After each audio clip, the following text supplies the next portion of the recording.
আসসালামু আলাইকুম প্রিয় দর্শক। বাংলাদেশ যে এই মুহূর্তে জাতীয় এবং আন্তর্জাতিকভাবে কতটা গভীর সংকটের মধ্যে রয়েছে তা নতুন করে কিছু বলার নেই, এবং একই সঙ্গে ভারত এবং পাকিস্তান দুদিক থেকে বাংলাদেশ কতটা হুমকির মধ্যে রয়েছে তাও আমরা বেশ আঁচ করতে পারছি। একই সঙ্গে রয়েছে ডিপ স্টেটের খেলা যুক্তরাষ্ট্রের জায়গা থেকে। এ বিষয়ে খানিকটা আলোচনা করবে, তবে তার আগে বাংলাদেশের ময়মনসিংহের ভালুকায় দীপু দাস নামের হিন্দু ধর্মের যে মানুষটিকে পিটিয়ে হত্যা করে গাছের সঙ্গে ঝুলিয়ে আবার পোড়ানো হলো নৃশংসভাবে, সে বিষয়ে একটু আলোচনা করতে চাই। এই জন্য যে দীপু দাসের এই হত্যাকাণ্ডকে ঘিরে ভারতে তোলপাড় শুরু হয়েছে। একটা উগ্রবাদী গোষ্ঠী তারা এটিকে ইস্যু করে বাংলাদেশের বিভিন্ন দূতাবাসে উপদূতাবাসে আক্রমণ করার চেষ্টা করছেন। দীপু দাসকে যেভাবে নৃশংসতার সাথে হত্যা করা হয়েছে, হত্যা করার পরও যে নারকীয় উন্মাদনা চালানো হয়েছে তার লাশ নিয়ে, আমরা যদি শুধুমাত্র এই ঘটনার নিন্দা জানাই তাতে আমি মনে করি নিজেদের প্রতি এক ধরনের নিজেদের প্রতারণা, বরং ঘেন্নায় লজ্জায় ধিক্কার দিতে হয় নিজেদেরকেই। এখন দীপু দাসের এই বিষয়টিকে ভারত সংখ্যালঘু নির্যাতন হিসেবে চিহ্নিত করে বিভিন্ন কর্নার থেকে বিভিন্ন গোষ্ঠী থেকে এক ধরনের হুঙ্কার হুঁশিয়ারি দেওয়া হচ্ছে বাংলাদেশের প্রতি। প্রশ্ন হচ্ছে, কেন দীপু দাসের এই ঘটনাটিকে আমরা সংখ্যালঘু নির্যাতন হিসেবে বর্ণনা করব বা অভিহিত করার চেষ্টা করবে ভারত? বাংলাদেশে সংখ্যালঘু নির্যাতন বা হিন্দু নির্যাতন হয়েছে এ কথা সত্য, কিন্তু যখনই যেটা ঘটবে সেটিকে এই সংখ্যালঘু নির্যাতনের মধ্যে কেন ফেলতে হবে? যদি একই ধরনের ঘটনার উদাহরণ টেনে নিয়ে আসি বা এর চেয়ে আরও নৃশংসতার কথা বলি, যেমন মাস দেড় দুই আগে রাজবাড়ির গোয়ালন্দে নুরু পাগলা নামের ব্যক্তির লাশকে কবর থেকে তুলে পোড়ানো হলো। এটা কি আরও উন্মাদনাময় নয়? মানে কবর থেকে লাশ তুলে পোড়ানো হলো, তো এটা তো কারা করেছে? নুরু পাগলা তো মুসলিম ধর্মের একটু ভিন্ন মতাবলম্বী, মাজার সংস্কৃতিতে তার বিশ্বাস ছিল, তো তাকে হত্যা ঠিক নয়, তাকে কবর থেকে তুলে কারা পোড়ালো? এই মুসলমান সম্প্রদায়ের তো একটা অংশ, একটি উগ্রবাদী গোষ্ঠী। তাহলে এটিকে আমরা কি সংখ্যাগুরু নির্যাতন বলবো? যাই হোক, আবার ভারতের যে শুধুমাত্র উগ্রবাদী গোষ্ঠী এটিকে কেন্দ্র করে ভারতের বিভিন্ন দূতাবাসে হামলা করা, মানে বাংলাদেশি দূতাবাসে হামলা করার চেষ্টা করছে তা নয়। পশ্চিমবঙ্গের বাম দলগুলো তারাও একই ঘোষণা দিয়েছে, কলকাতায় বাংলাদেশি মিশনে তারা বাংলাদেশি মিশন ঘেরাও করবে। এর সাথে আরও অনেক বিষয় রয়েছে, যাই হোক সেই বিষয়ে আর বিস্তারিত গেলাম না। এখন বিষয় হচ্ছে যে ভারতের মানুষের মধ্যে যেই উত্তেজনা কাজ করছে তার পিছনেও আরও অনেক কারণ রয়েছে। বাংলাদেশের বিভিন্ন পর্যায় থেকে বিশেষ রাজনৈতিক দলের পক্ষ থেকে নানান ধরনের উস্কানিমূলক বক্তব্য দেওয়া হচ্ছে। সেভেন সিস্টার্স দখল করে নেওয়া হবে বা বিচ্ছিন্ন করা হবে, বাংলাদেশে ভারতের বিচ্ছিন্নতাবাদীদের আশ্রয় দেওয়া হবে। আবার ভারতের কোনো নেতা যে উস্কানিমূলক বক্তব্য দিচ্ছে না তাও কিন্তু নয়। কিন্তু বাংলাদেশে এই কাজটি কারা বেশি করে ছড়াচ্ছে? নিঃসন্দেহে আমরা বলতে পারি পাকিস্তান থেকে এই উন্মাদনাগুলো বেশি ছড়ানো হচ্ছে, উস্কানি বেশি ছড়ানো হচ্ছে। তার নতুন একটি উদাহরণ আমাদের সামনে এসে উপস্থিত হলো মঙ্গলবার পাকিস্তানের ক্ষমতাসীন মুসলিম লীগ নওয়াজ শরীফের যে মুসলিম লীগ, তার এক নেতা হুঁশিয়ারি উচ্চারণ করেছে, হুঙ্কার ছেড়েছে, ভারত যদি বাংলাদেশে নজর দেয় তাহলে পাকিস্তান মিসাইল অ্যাটাক করবে ভারত পাকিস্তান তাদের যে চিরশত্রুতা চিরবৈরিতা আমরা জানি। পাকিস্তান যদি ভারতে আক্রমণ করতে চায় যে কোনো ইস্যুতে করতেই পারে, বাংলাদেশকে ইস্যু করার কী প্রয়োজন? এখানে বাংলাদেশকে কেন টানা হচ্ছে? বাংলাদেশের প্রতি এত প্রেম পাকিস্তানের, প্রেম একেবারে উতলে পড়ছে। আমরা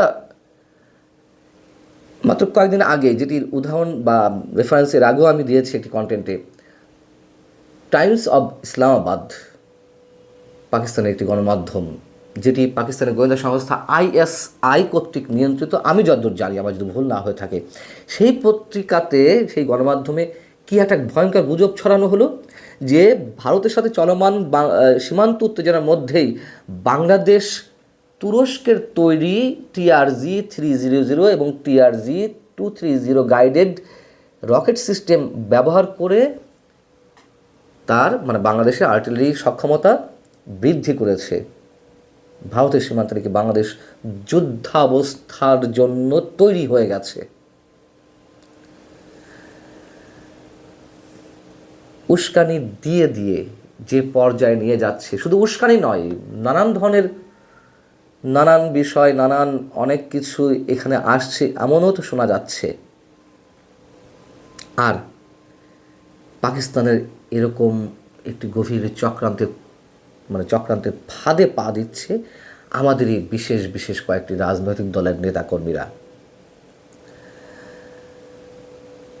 মুসলিম লীগের ওই নেতা নাম কামরান সাইদ ওসমানী।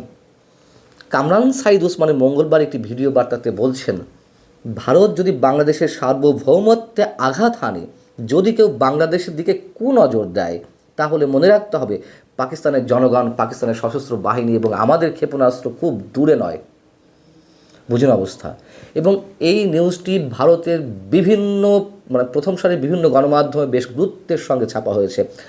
আমাদের নিজস্ব গণমাধ্যমেও এর মধ্যে এটি এসেছে অনলাইন পোর্টালগুলোতে।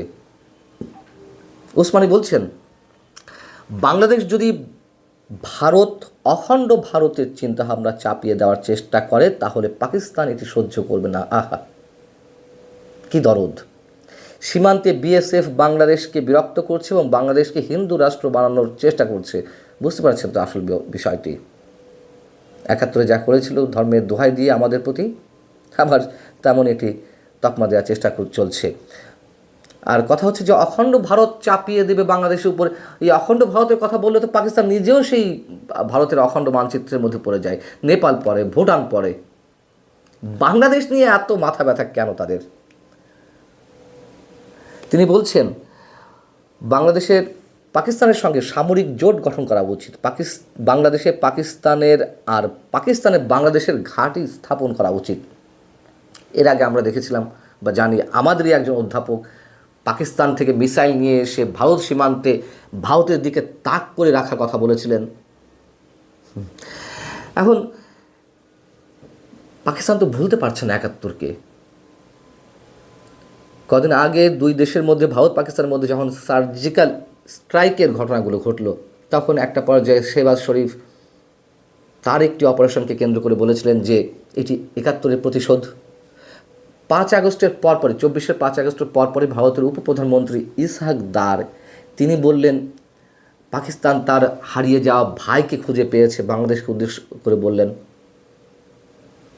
আবার তিনি বাংলাদেশে এসে কি উদ্ধত্তের সঙ্গে বললেন 71 ইস্যুতে ক্ষমা চাওয়ার প্রসঙ্গে, যে হৃদয় পরিষ্কার করুন। নৃশংসতা, পৈশাচিকতা চালিয়েছে তারা, আর হৃদয় পরিষ্কার করতে বলে আমাদের। আশ্চর্যের সঙ্গে লক্ষ্য করলাম, আমাদের কোনো রাজনৈতিক দল, সরকার তো বাদই দিলাম, কেউ এ কথার কোনো প্রতিবাদ করল না। এদিকে বাংলাদেশের ধর্মভিত্তিক রাজনৈতিক দলগুলোর পক্ষ থেকে, বিশেষ একটি রাজনৈতিক দলের পক্ষ থেকে বলা হচ্ছে যে বাংলাদেশ স্বাধীন হয়েছে 47-এ। 71 কিসের? 71 তো মিথ্যা। কেউ বলছে 71-এর প্রজন্ম ঘৃণিত প্রজন্ম। মোহাম্মদ আলী জিন্নার জন্মবার্ষিকী গত বছরও পালিত হয়েছে 24শে ডিসেম্বরে, 25শে ডিসেম্বরেও পালিত হয়েছে। আবার ভারতের দিকে তাকাই আমরা। ভারতের জম্মু কাশ্মীরের কিস্তওয়ারে বিক্ষোভ করেছে আরেকটি গোষ্ঠী বাংলাদেশের বিরুদ্ধে দীপু দাসের হত্যাকাণ্ডকে কেন্দ্র করে। সেখানে জম্মু কাশ্মীরের বিধানসভার বিরোধী দলীয় নেতা সুনীল শর্মা বলছেন, বাংলাদেশ এবং পাকিস্তান নিয়ে তাদের প্রধানমন্ত্রী নরেন্দ্র মোদী চুপ থাকবে না। নরেন্দ্র মোদী চুপ থাকবে না, শেহবাজ শরীফ চুপ থাকবে না। দুজনে বাংলাদেশকে এখন ইস্যু করে তাকে যুদ্ধে জড়াবে। তবে দায় আমাদের কম নয়। অন্তত ভারত ইস্যুতে যেই উস্কানিমূলক বক্তব্যগুলো দিয়ে দিয়ে খোঁচানো হচ্ছে, কী করবে পাকিস্তান আমাদের জন্য? সতর্ক থাকুন, নিরাপদে থাকুন। আল্লাহ হাফেজ।